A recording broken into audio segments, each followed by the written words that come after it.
a certified professional life coach. She has been a columnist for the Chattanooga Times Free Press since 2002 and is the editor of the Chattanooga Jewish Federation newspaper, The Shofar. Her essays have appeared in Oxford American, The Sun, The Writer, Alaska Quarterly Review, and numerous alternative arts and entertainment magazines. Dana is also a visual artist, and she is married to fine art photographer Daryl Thetford. They live on Missionary Ridge. Dana?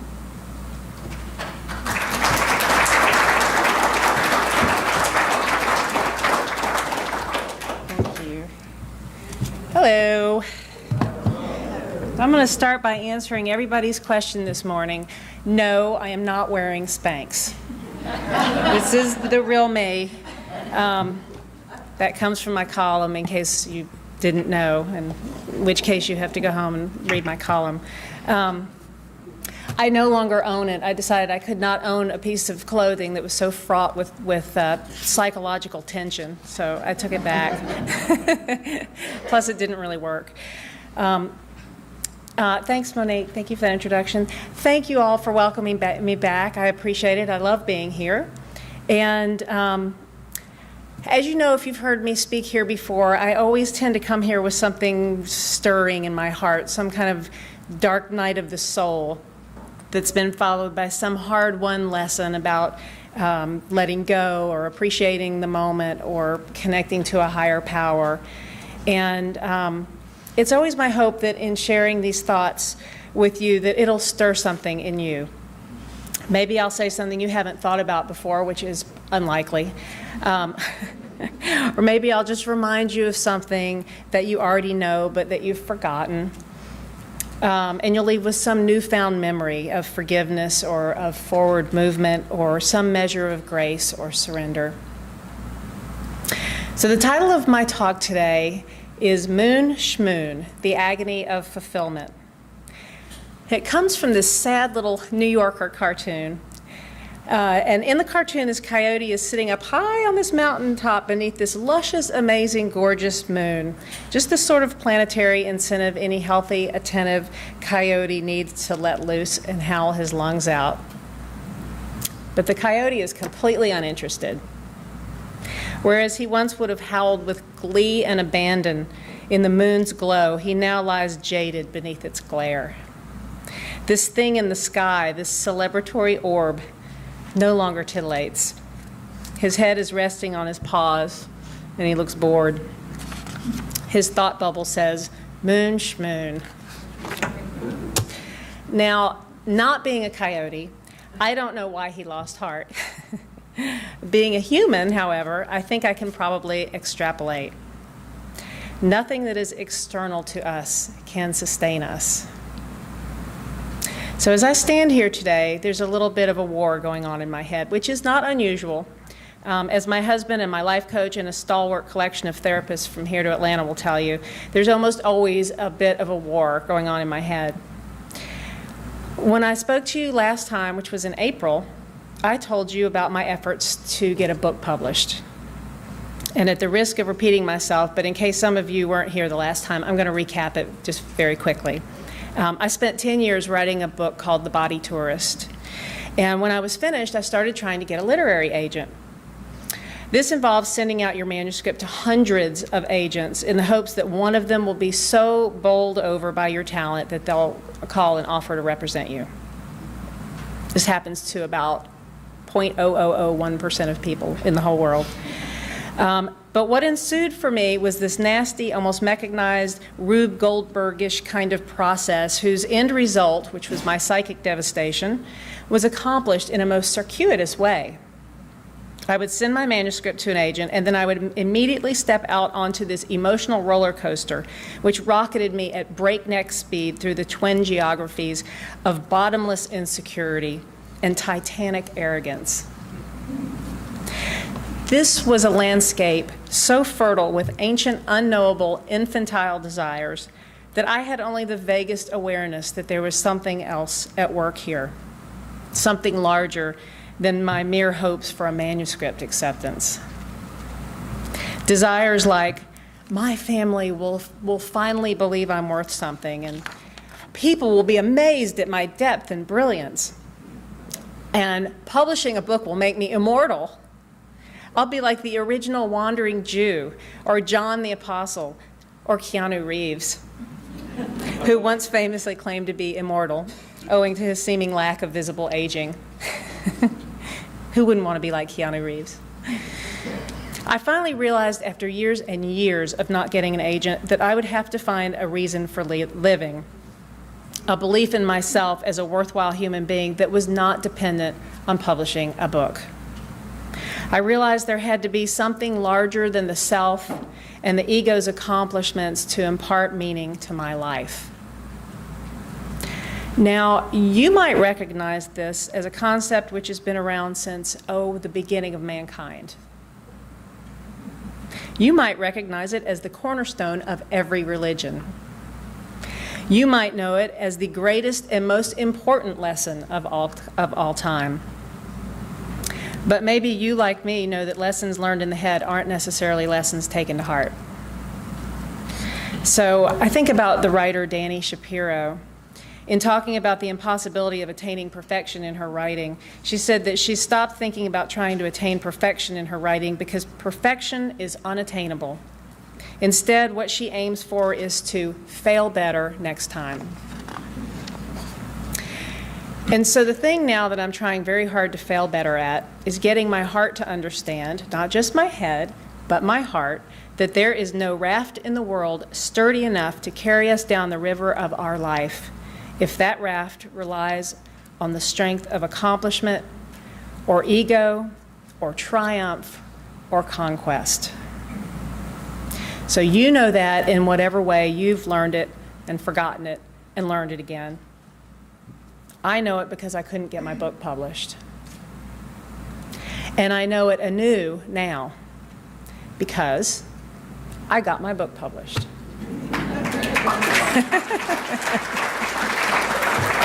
Thank you. I finally got that thing that was going to make my life magnificent, that was going to fix my family, my image, and my pesky mortality. This was the magical literary salve I had been searching for, and I found it, and I slathered it all over myself. And let me be the first to tell you that I really was healed. It worked. It really did. I became immune to all despair and doubt. I loved everybody, and everybody loved me. It was awesome. The sun actually shined brighter for me. I don't know if you noticed it. It was that day that the sun was shining brighter. That was for me. That was for me. Airplanes dipped their wings in salute to me. So now, I want to tell you about a concept called the hedonic treadmill. A team of researchers at Yale looked at lottery winners and people who had been paralyzed to see how they were faring a year after their life-changing event. You might have read about this. What they discovered was that if you win the lottery, you will in fact enjoy a spike in your happiness. And if you are paralyzed, you will experience a dip in life satisfaction. No surprise there, right? But a year later, whether you were the lottery winner or the paralysis victim, you will be about as happy as you ever were. In fact, if you were the paralysis victim, you might even be happier than you were before. If, as a result of your injury, you reached out for emotional support or you gained a modicum of life wisdom, that is, if you connected emotionally to other people or you searched inside yourself for a larger context to your suffering, you might actually be happier.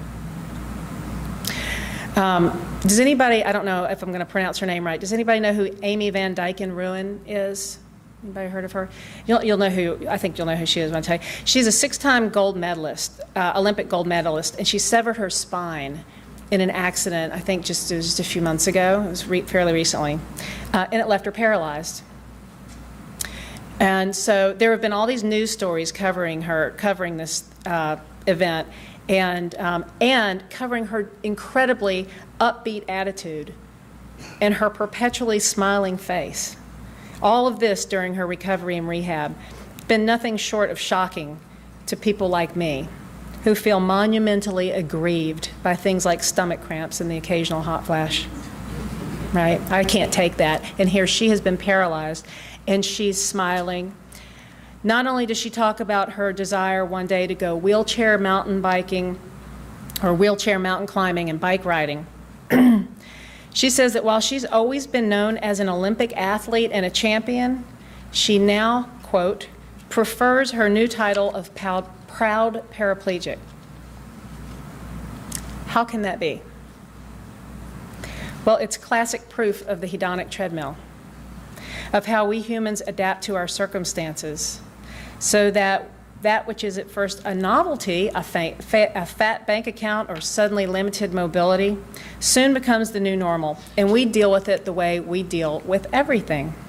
If we were optimistic and forward-thinking before we became paralyzed, we'll be optimistic and forward-thinking afterwards. If we were pessimistic and naysaying before we won the lottery, well, in a year's time, we will be again. So while it's tempting to think that things that happen to us change us, the fact is, things that happen to us alter our lives for only a short time, and they don't change who we are at all. So the other night I was having dinner with an author friend who I see in the audience today.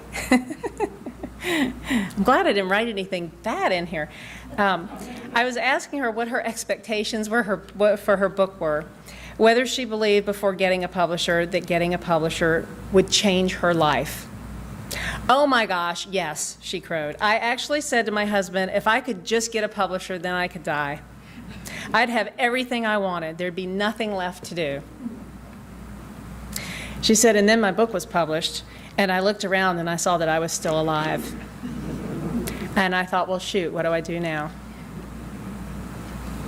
So like my friend, getting a publisher didn't do any of the things I thought it was going to do. It did not make me immortal. I still had to go in for my colonoscopy. It did not make me immune to misfortune or pain. In fact, I cracked a toe not long afterward, and it hurt. So in fact, while I hesitate to admit this because it sounds so incredibly ungrateful, I have actually, since news of the publication of my book, at times felt less happy.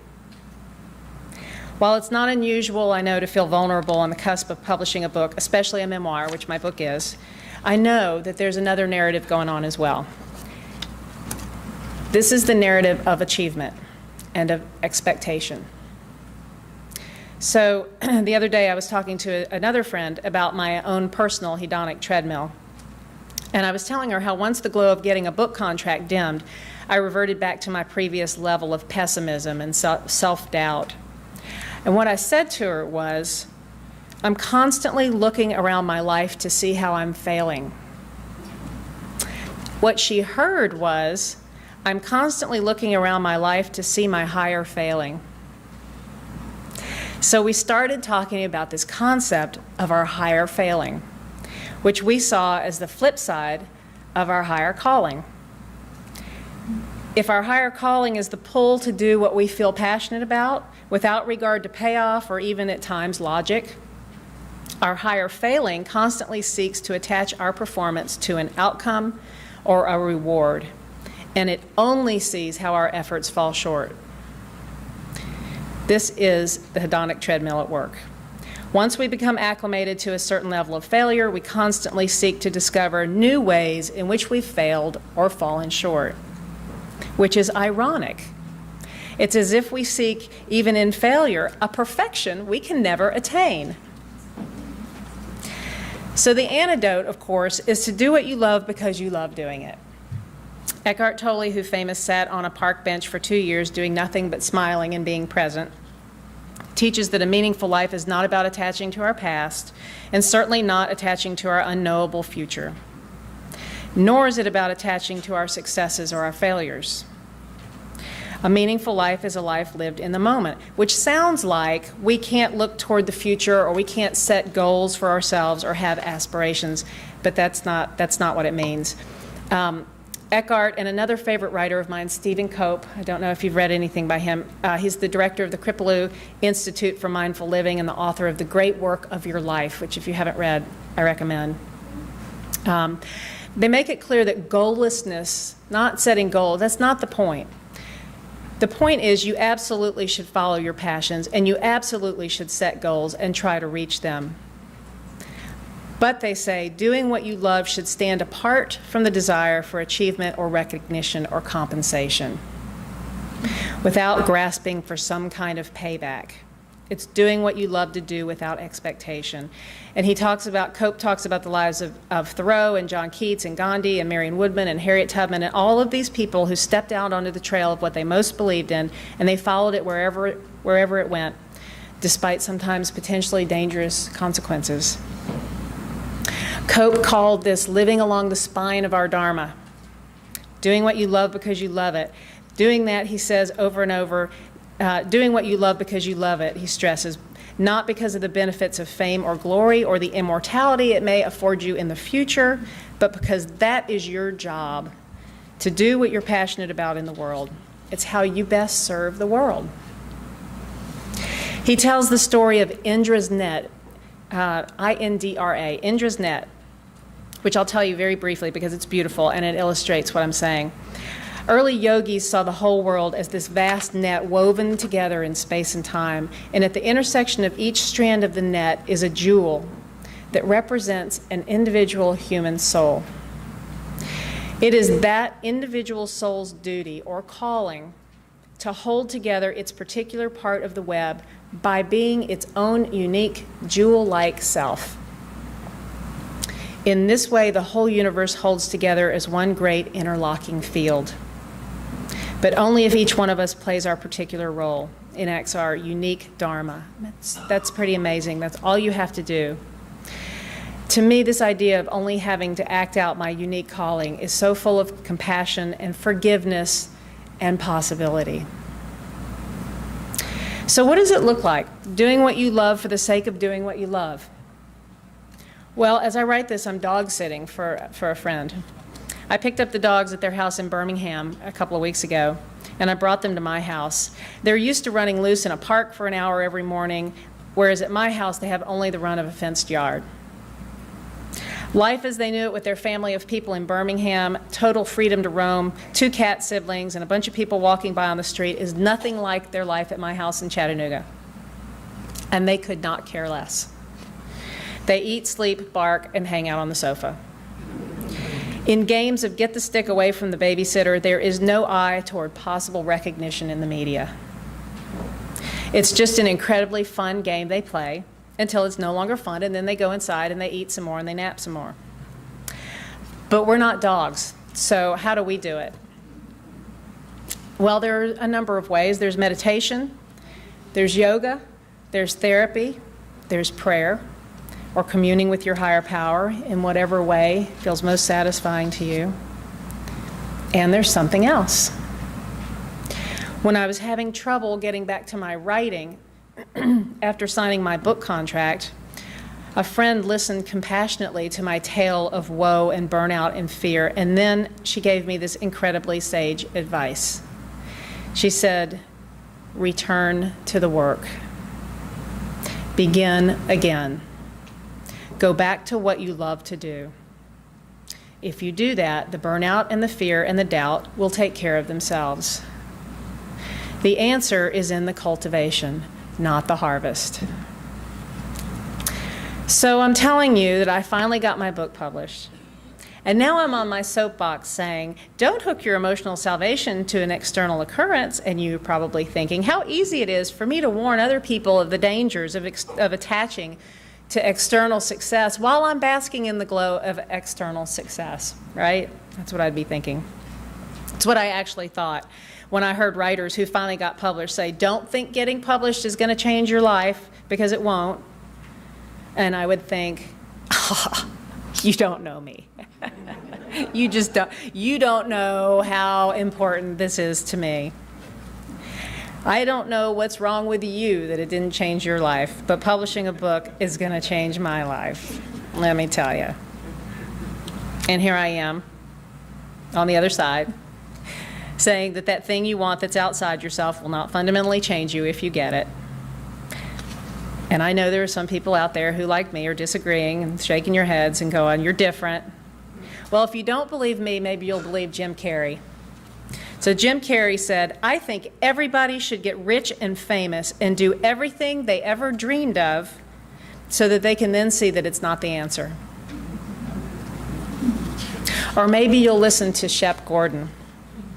Shep was a talent manager for many great acts and celebrities in the late 60s and then into the 70s and 80s, and represented people like Jimi Hendrix and Alice Cooper and Blondie, and he even made Chef Emeril a household name. And so in an interview on NPR, Shep Gordon said he often felt like he should add a clause into his clients' contracts, kind of a disclaimer, which said, "The more successful I am at what I'm attempting to do, i.e. make you famous, the more likely it is your life will be ruined." Because he knew that fame destroyed. Or more specifically, he knew that the expectation that fame would bring happiness, when in fact celebrity is incredibly isolating, is destructive. He saw it over and over again. This week's passing of Robin Williams to suicide is perhaps a grim reminder that internal disorder and despair is not healed by, and in some cases does not even diminish, in the glow of external success or even triumph. And while it's tempting to be dismayed by this and to think, if the stars, with all of their fame and money and privilege, can't be happy, how can we be expected to be?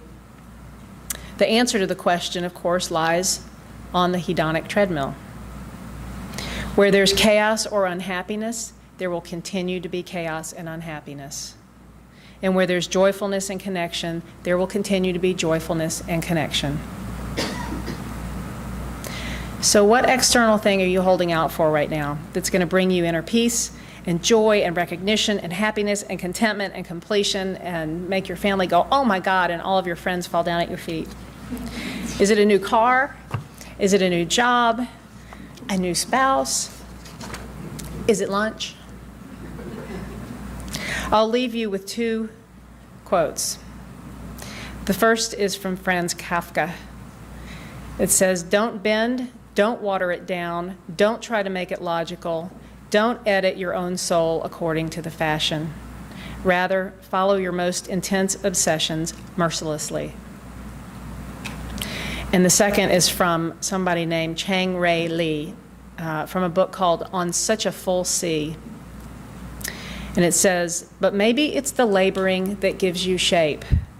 Might the most fulfilling times be those spent solo at your tasks, literally immersed or not, when you're able to uncover the smallest surprises and unlikely details of some process or operation that in turn exposes your proclivities and prejudices both."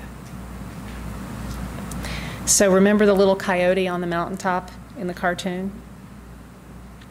How I wish I could say to him that the moon is just the moon, but to howl is divine. Thank you.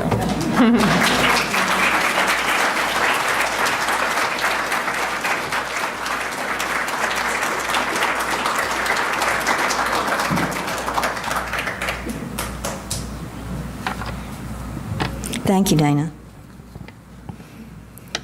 We gather today together to be church, to be a collection of people who envision a world of justice for every person, who choose to put our energies, our gifts of time and talent and treasure in the direction of the highest good.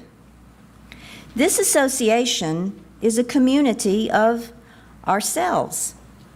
Its energy and resources are our energy and resources.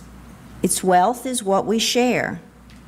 As we contribute to the life of this community, we affirm our lives within it and our participation in the larger world around us. Today's offering will now be gratefully offered and received. Thank you for your generosity in body and spirit.